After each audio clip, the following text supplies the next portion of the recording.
Chegou o momento de falarmos sobre saúde hoje. As temperaturas mais baixas do inverno estão favorecendo a disseminação de algumas doenças bem conhecidas, né? Como gripe e Covid-19. E de algumas que já estavam quase esquecidas, como a coqueluche e o sarampo.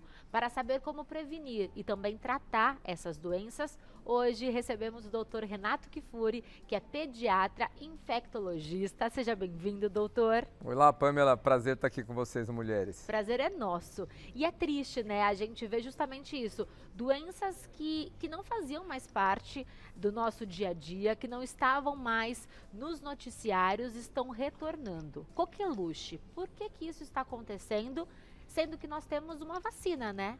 Temos uma vacina que já é aplicada há mais de 3 décadas aqui no nosso Programa Nacional de Imunizações, para todas as crianças. O que acontece com a coqueluche, Pamela, é que é característico da doença ela ter essas ondas de infecções. Então ela causa uma onda grande, a última nossa foi em 2014, 2015. E a partir daí ela infecta muita gente, só que a infecção não traz aquela proteção duradoura. Não é que nem catapora, cachumba, que a gente só tem uma vez na vida. A coqueluche a gente pode se reinfectar ao longo da vida. Então quando circula e muita gente se infecta, a gente fica com uma imunidade populacional ali que a doença dá uma acalmada. Passam 5, 7 anos, ela costuma voltar. A pandemia deu uma alongada nesse período porque as pessoas ficaram longe. Então agora, não só no Brasil, viu, mas o mundo inteiro está vivendo surtos da doença chamada tosse comprida, né? O que é a coqueluche? Explica pra gente. A coqueluche é uma infecção causada por uma bactéria das vias aéreas, só que ela dá muita tosse. Não é à toa que ela era conhecida, tem mais idade aqui, quem tem filho já maior, conhece a coqueluche como tosse comprida, porque é uma tosse que demora para ir embora. Uma tosse que fica aquela falta de ar, um cansaço, só que ela é grave no bebê pequeno.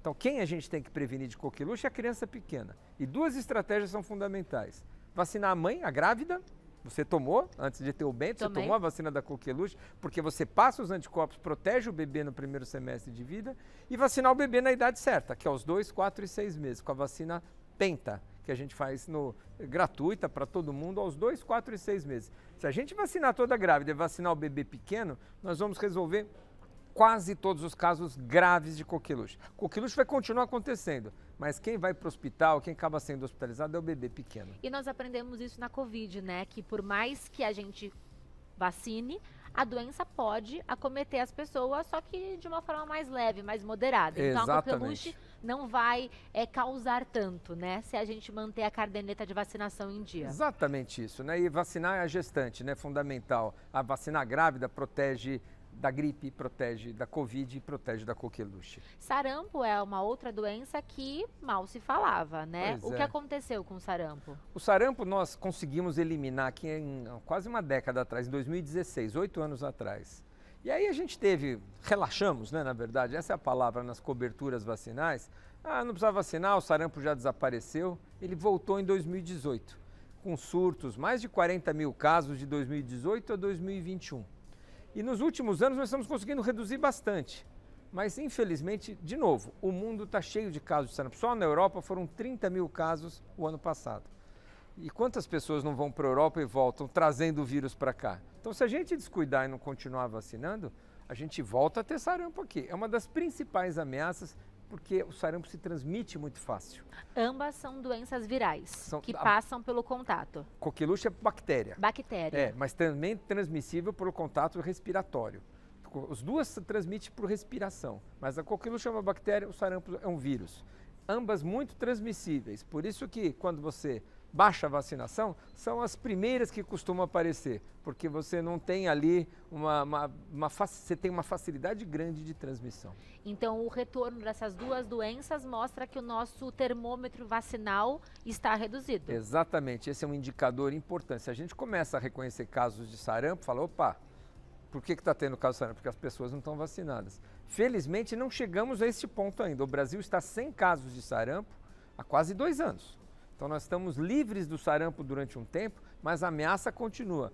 Com o número de não vacinados que nós temos e com a quantidade de sarampo no mundo espalhado, eu acho que é uma questão de tempo a gente começar, se a gente não reverter esse quadro, a ver sarampo de novo entre nós. De correr para vacinar as crianças, né? Quem estiver assistindo a gente, é importante fazer isso hoje. As duas doenças acometem só crianças ou adultos também podem contrair? Adultos também podem contrair. A grande parte dos adultos, especialmente quem tem mais de 40 anos, já viveu numa época que não tinha vacina, se infectou muito cedo.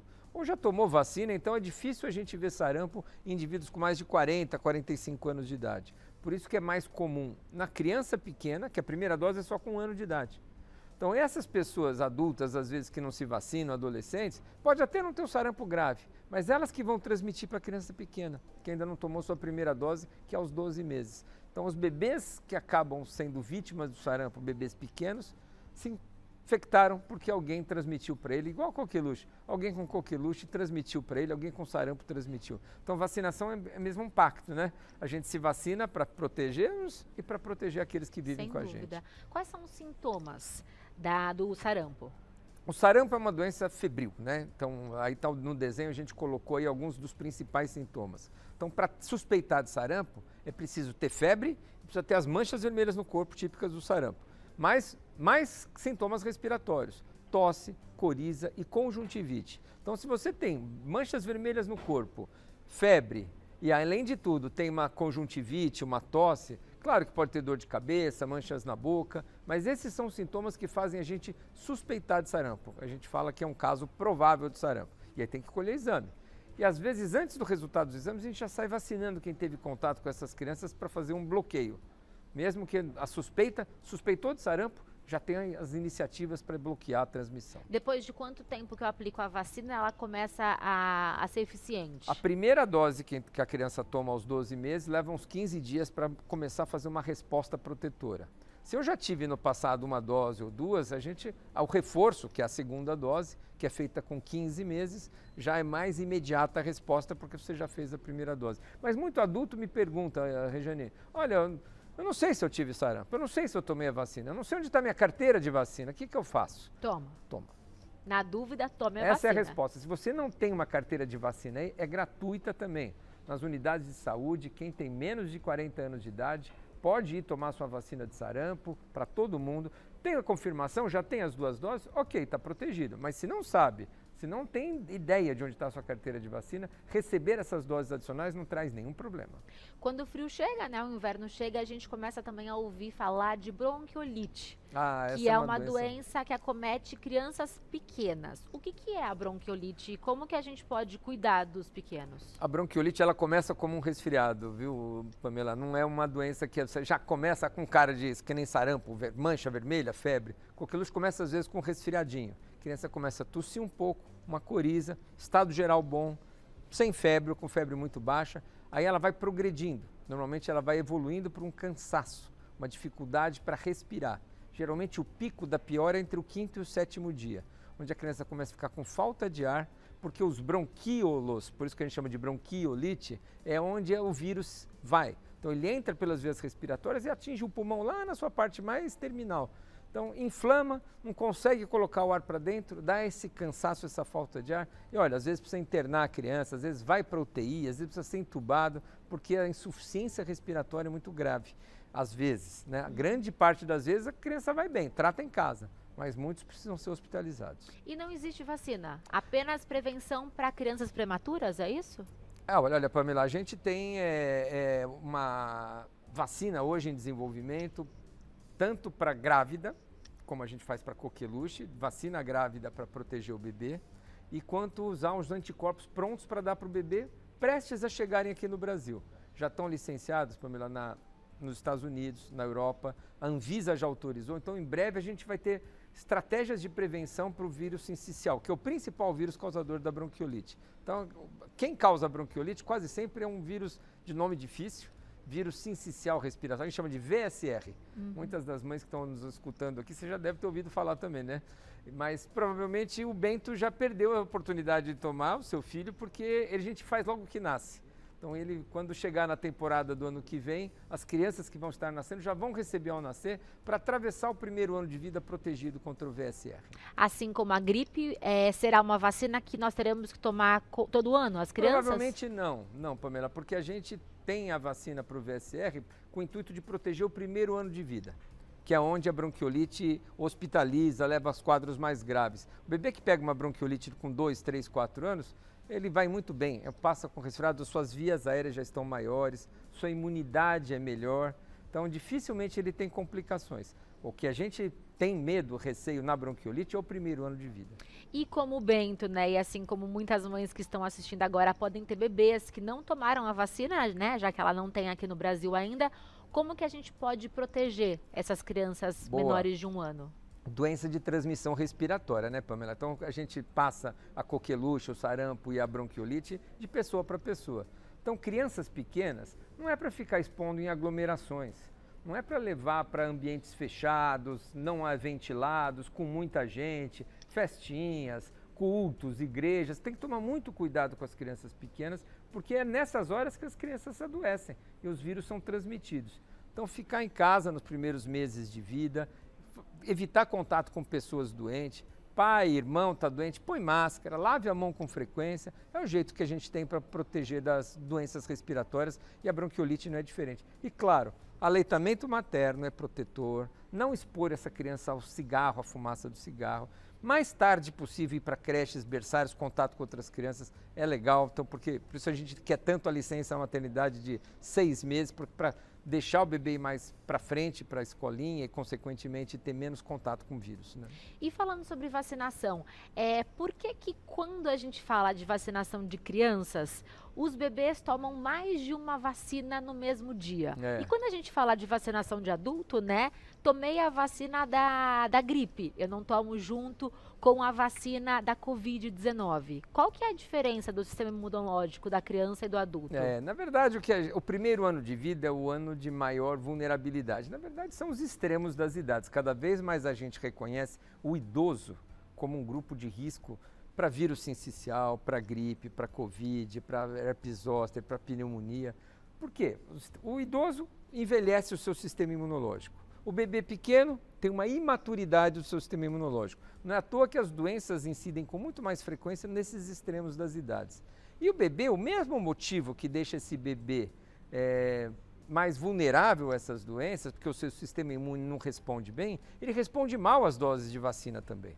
Por isso que a gente precisa dar mais doses. Então, aquelas vacinas que a gente dá no bebê, 4 doses da pneumonia, na criança maior uma dose só é suficiente, protege da mesma maneira. Mas o bebê responde mal a essas vacinas, então ele precisa de uma dose aos 2 meses, aos 4 meses, aos 6 meses. Então essa repetição de doses que vai deixá-lo mais bem preparado para enfrentar essas infecções. E tudo bem aplicar mais de uma vacina tudo no bem, mesmo dia?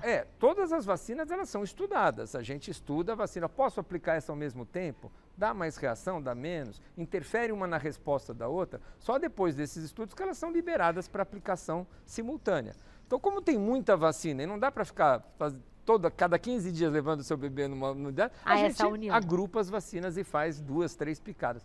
É chatinho, né? Ninguém gosta de ver o filho... Ninguém gosta, dá muita dó, mas é tão importante, Mas é tão importante. Imagina seu filho internado. Eu costumo dizer, Pamela, que contra o arrependimento não há vacina.